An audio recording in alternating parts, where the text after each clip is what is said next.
बात को एक बार समझिए। जो कार्य स्थगन प्रस्ताव लाए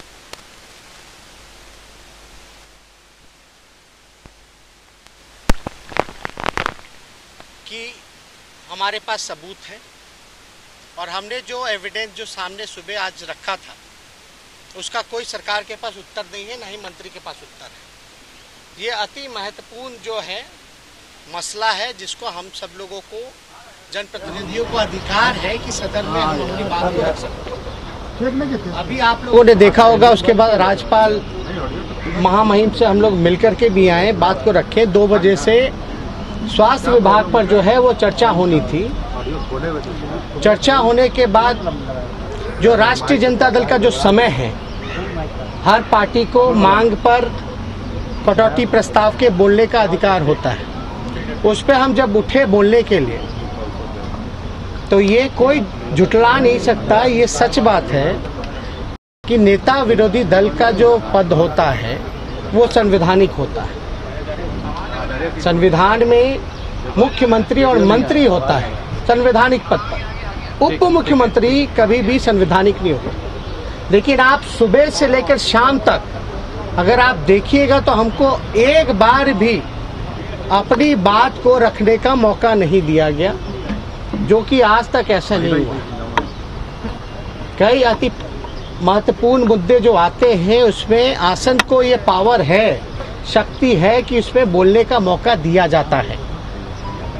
तो लगातार हस्तक्षेप किया गया और हम जैसे स्वास्थ्य विभाग के मांग पर अपनी बात को शुरुआत किए, वैसे ही आपने देखा होगा कि कई लोगों ने टिप्पा टिप्पणी, बल्कि ऐसे मंत्री जो पहली बार बने हैं जिनको गरिमा मंत्री पद का नहीं पता है, उनको सब लोग जो है टिप्पा टिप्पणी करने लगे।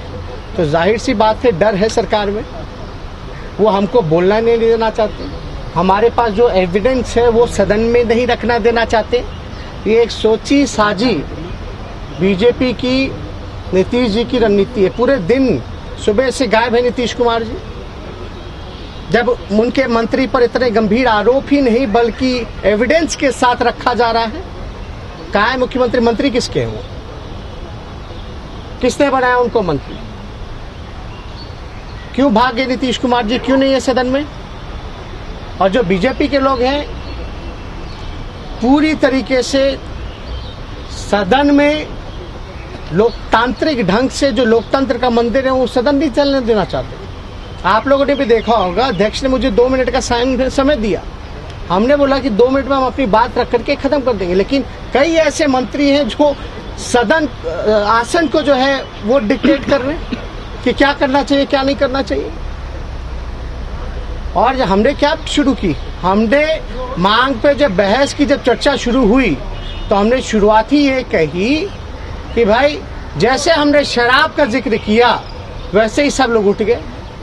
हम क्या बोलने जा रहे थे कि शराब से शारीरिक, आर्थिक, सामाजिक नुकसान होता है, हेल्थ से जुड़ा हुआ भी मामला है।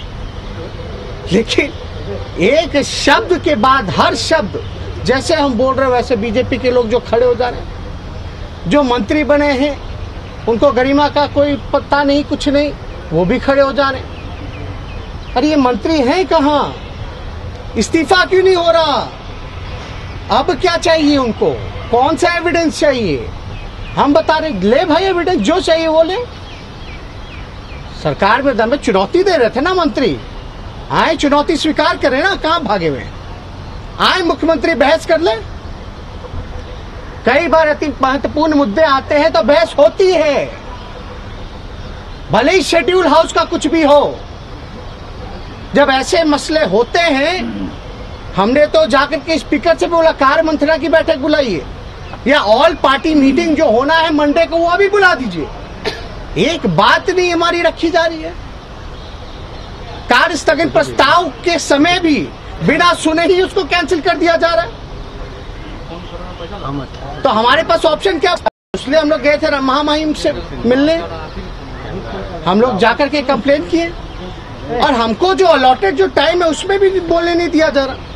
तो ये तो साफ तौर पे ये बीजेपी की एक स्ट्रैटेजी है, क्योंकि इनके जो मंत्री हैं बुरी तरीके से फंस चुके हैं और कोई चारा नहीं है कि ये बाहर निकल सके। उत्तर होगा तब ना बोलेंगे। ये 2 दिन के बाद बैठक में क्या करेंगे? सबूत को नष्ट करेंगे। बालिका गृह में कहते थे ना, क्या हुआ बालिका गृह में? क्या हुआ सृजन घोटाले में? क्या हुआ था आपका जो ये शिक्षा मंत्री बना दिए थे मेवालाल वाले में? मुकेश सहनी में क्या हुआ? उनके भाई जाकर के उद्घाटन करे। क्या कार्रवाई हो रही है भाई? जवाब ढंग से नहीं मिल रहा।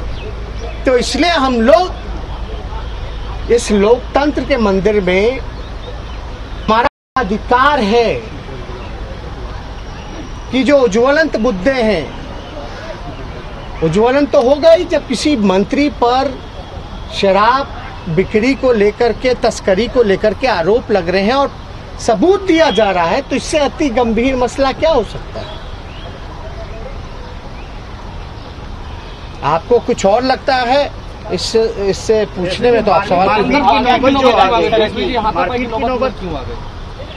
देखिए, गर्मा गर्मी तो हुई है दोनों तरफ से, लेकिन आप बताइए ना, जब हम उठे तो वो लोग क्यों बोलने नहीं दे रहे भाई? उनको सुबह से बोलने दिया गया, सुबह से बोलने ही नहीं दिया जा रहा।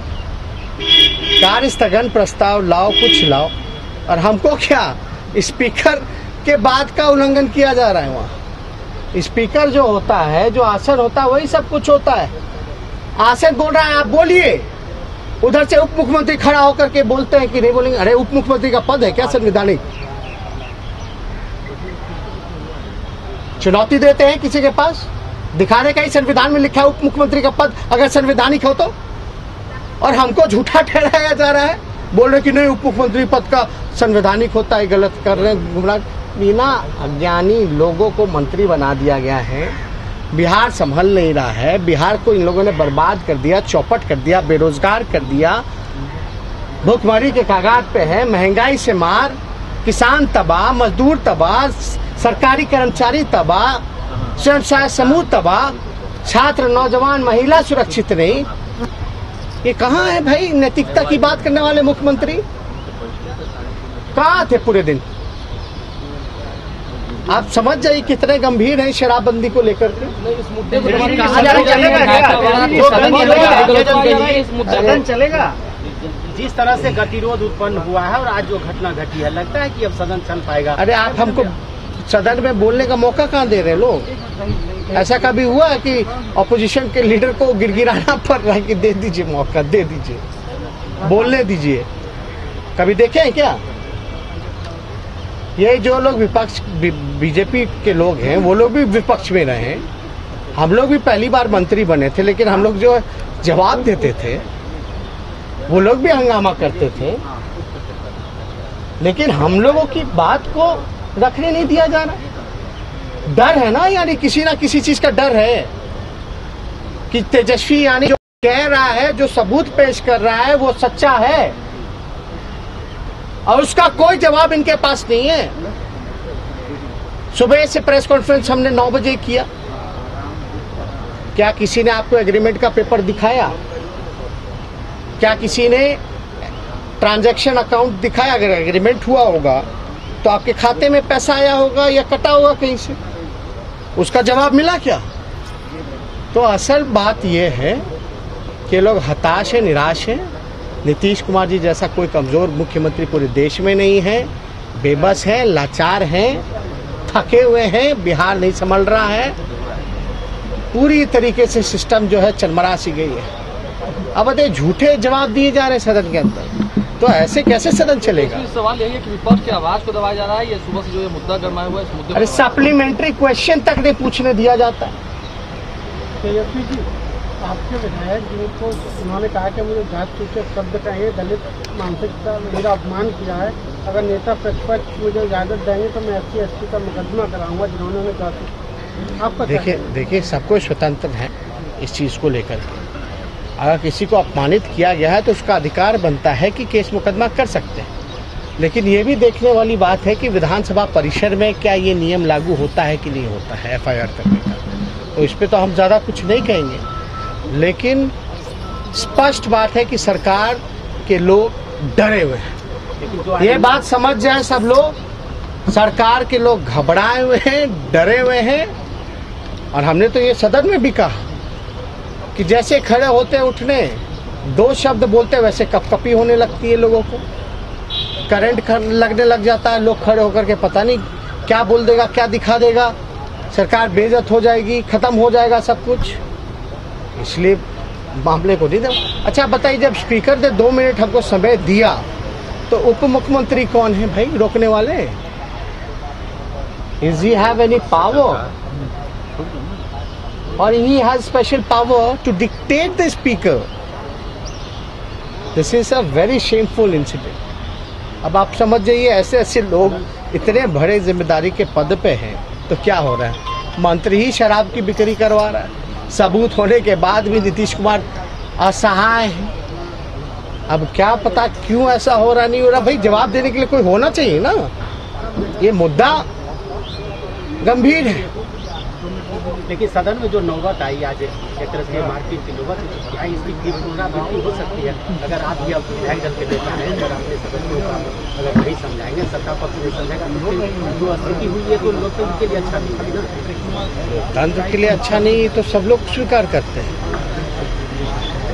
लेकिन बात भी तो होनी चाहिए ना।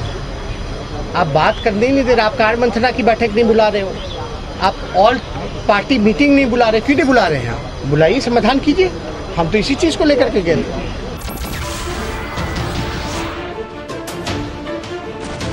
नमस्कार, मैं हूं मानक गुप्ता।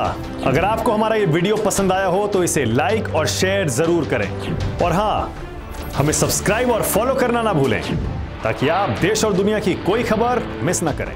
तो जुड़े रहिए हमारे साथ और देखते रहिए न्यूज़ 24।